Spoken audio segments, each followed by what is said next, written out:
విన్న వ్రాయ ఎలమి పఠింపన్.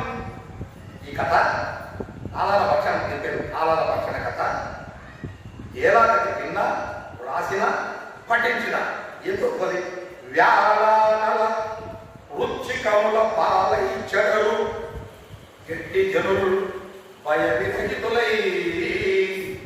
దీని బాధలు ఉంటాయమ్మా అయ్యా, దీని బాధలు ఉంటాయి. వ్యాళ అదే కదా, వ్యాళ పాముల వలన అనల అగ్నివల. Note this point. అగ్ని ప్రమాదాలు ఎవరికి ఉండవు ఈ రోజు నుంచి. మనకు ఇంతకుముందు ఉన్నవరకు పోయినాయి గతం కదా. ఈ రోజు నుంచి ఇక్కడ విన్న వాళ్ళకు, మైకులో విన్న వాళ్ళకు, వీరన్నపేట మొత్తం మహిళా మొత్తం వరకు మన పని వైపు అంతవరకు రేపటి నుంచి పాముల భయం, అగ్ని భయం.